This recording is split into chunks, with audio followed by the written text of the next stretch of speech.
Hello everyone, this is In Pursuit of Wisdom. So it appears that James Comey is again in the news. In today's video, we'll take a look at various perspectives of his case. The thing I was thinking of today is, has the American public seen justice with this case? We'll take a look at this from several perspectives. First, we'll start off with this clip. Campaign, the Trump transition team, and the president. And according to Fox News legal analyst Greg Jarrett, quote, it can be a felony to conceal relevant information and deceive the FISA court. A half a dozen statutes make it a crime to perpetuate a fraud on the court, including deprivation of rights, 18 U.S.C. 242, perjury, 18 U.S.C. 1621, 1623, and false statements, 18 U.S.C. 1001. Then, of course, you can add to that several obstruction of justice and fraud statutes that all would be applicable. Now, those are devastating charges Comey and others could be facing in the coming weeks. These charges were speculations by Fox News analyst Greg Jarrett. There's going to be a clip where he further expounds on these. These specific violations do not pertain to the leaking. We have this segment on Tucker Carlson tonight. Victor Davis Hanson is a senior fellow at the Hoover Institution and a better man than anyone we know at putting the news in context. Professor, thank you for coming on tonight. So you assess all of this and your conclusion is what? Well, they keep saying they classified, and they. Who is they? And the answer is pretty disturbing, Tucker, because Jim Comey is high-fiving tonight because he said he wasn't indicted, or he wasn't going to be referred for indictment. Why wasn't he, given that damning report by the Inspector General? And the reason he wasn't was, of the 7 memos that he memorialized, these were private phone and person-to-person conversations with the president. He took 4 of them home and he used them as an insurance policy in case something would happen. When he was fired, he used them. And then he said that they were confidential and not classified. Who made that determination? Well, after it all blew up to the press, the FBI panicked and they said, you know, these hadn't been classified or categorized as anything. Let's go back and look at them. And who were they? Who were the 4 people that looked at them? There were Mr. Priestep, and he, we know, had gone to London 3 times involved with Christopher Steele and British intelligence. There was James Baker, who we know was leaking to Mother Jones and David Corn to get out the Steele dossier to the press before the election. And in an Orwellian sense, there were Lisa Page and Peter Strzok, no comment needed. So those 4 people, after the whole thing blew up, they got together and said, let's categorize these. Oh, the ones that Comey took home, we've determined are confidential and not felonious. And the ones he left behind, we will say are classified, but he's not subject to criminal exposure because he didn't take those 3 home. How hard would it have been to get 3 or 4 FBI agents that were not involved in spreading and seeding the Steele dossier and were not confidants of Jim Comey? And it's exactly the type of behavior that's getting people very, very disillusioned. And because we've already seen with the Clinton email scandal that Comey acted unethically and unprofessionally, but not criminally. Here we have the same devastating acknowledgement, but his own friends ensured that he wasn't subject to criminal liability post facto. These were not even categorized at all until the press got a hold of it, and they went back and had his friends say, you know what, he did something unprofessional, but it was not guilty of a felony. So Victor Hanson here brings up an important point. This is looking into the nuance of the Trump memos which Comey had on his person when he left the FBI building.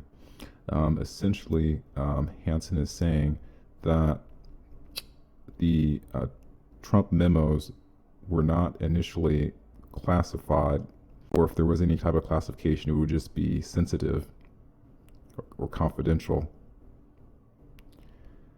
Once it was discovered that Comey had taken these messages out of the FBI facility, then it was determined there was wrongdoing. However, the FBI itself determined that the classification of the messages should be determined in such a way as to minimize the crime that was committed. So what Comey did was he had given one of the memos to his lawyer, and the lawyer leaked it to the media. It was determined that one of the memos leaked to the lawyer, the one that the lawyer did not give to the media, that document would be considered to have classified information, which is higher than confidential. Whereas the portion of the memo that was leaked to the media, that would just be considered lower in the classification. In this case, just sensitive or confidential. As such, Comey would not be guilty of leaking classified materials directly to the media. Hanson's contention is this is sort of a cleanup job. Comey is in a position of relative power here because the determination of classification of these memos is something that is unlikely to be determined via investigation. In other words, obtaining a paper trail to prove that the aforementioned Page, Strzok, Baker, and Priestap had manually created new classification for the memos is something that would not be able to be produced in court. So at worst, Comey leaked sensitive information, not classified information, and there really is nowhere else we can go from here for this particular contention. This issue with James Comey leaking memos is a very, very small part of the Office of Inspector General report. He should have been prosecuted for stealing government documents under Criminal Code 641 and for mishandling classified documents under the Espionage Act because he kept a classified document in his home, not a secure, not an authorized place, and he gave them to people without security clearance. If you or I did that, my goodness, we would be indicted, we'd be cuffed and hauled off to the Hooskow. And Greg, if they determined that these FISA warrants were obtained illegally, those that signed it, and we now know the bulk of the information used in the application was in fact unverifiable, and then eventually we found out the FBI even determined over 90% of it was garbage, if not 100%. Is that a crime? Yeah, it's 6 different potential felonies because deceiving a court and concealing evidence to judges is not only deprivation of rights under color of law, it's a fraud, it's conspiracy to defraud, it's a false statement, it's perjury, it's obstruction of justice. Take your pick. Tom. So to recap, James Comey had both kept a classified document in his home. That's a violation of the Espionage Act. There was another U.S. code violation for mishandling of documents. Now, these violations should result in prosecution under Attorney General Barr. However, as we have found with the news today, 8/29/19, Comey has not had any charges made on his case. Now, he was roundly criticized in the Office Inspector General report. This represents the first time in American history where a former FBI director is documented to show gross mismanagement of his job duties. The findings in a 70-page report further justified Donald Trump's actions in firing Comey in 2017. Let's take a look at the perspective of Dan Bongino. People say that it is, because there's some people out there, this is going to be the downfall of Comey. I'm not so sure of that, folks. And I don't mean to be Debbie Downer, because I know a lot of us, and I'll get into what Comey did in a minute, don't get me wrong.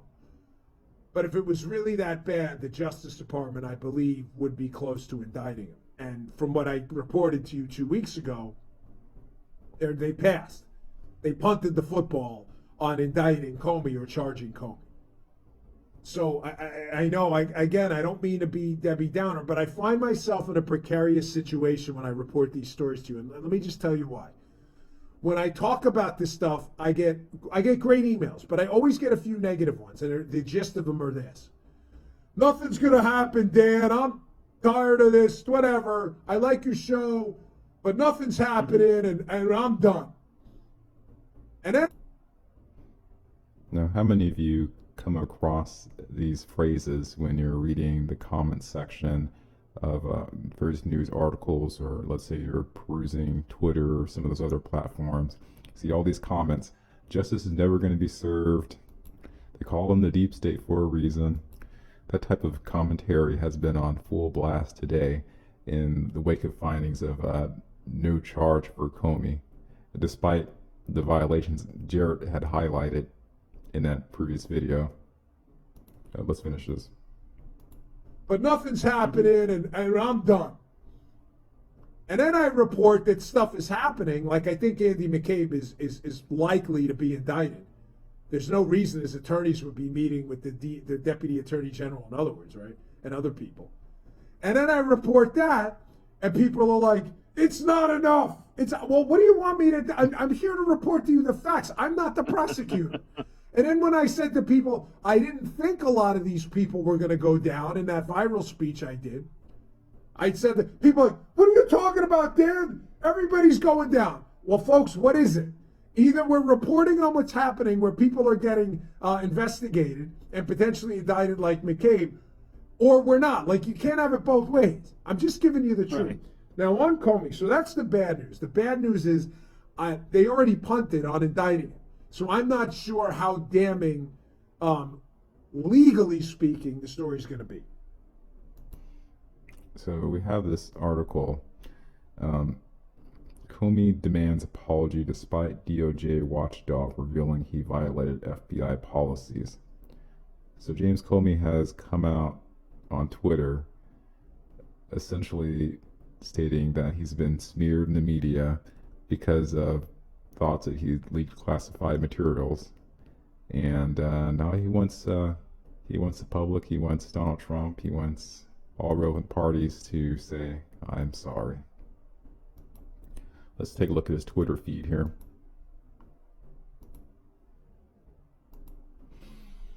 And to all those who spent 2 years talking about me going to jail or being a liar and a leaker, ask yourselves, why you still trust people who give you bad info for so long, including the president.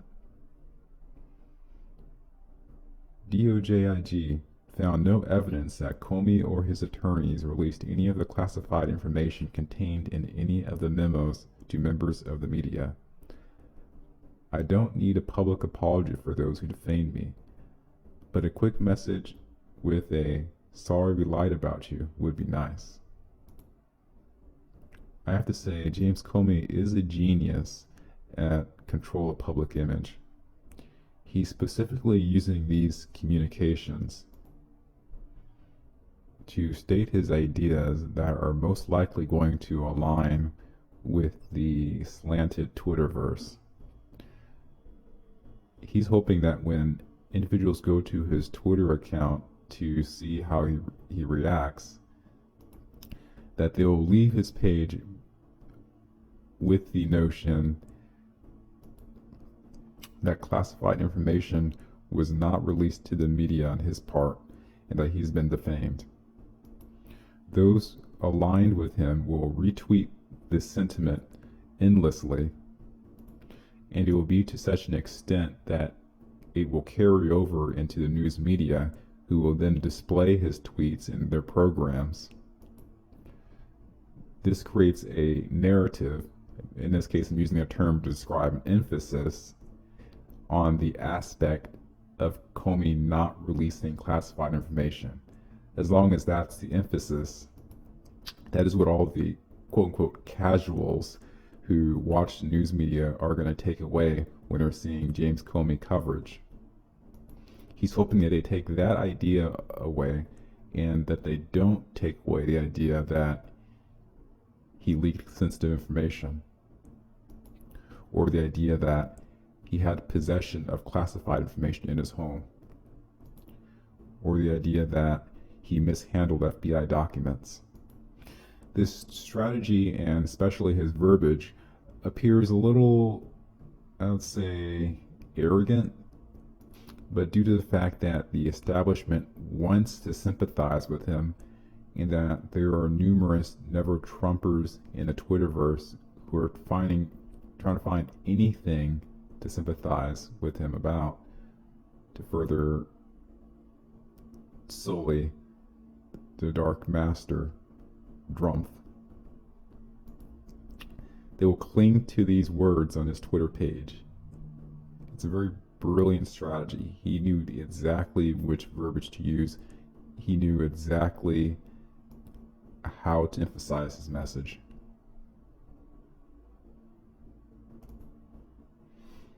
He seeks to leave us with this: so many questions.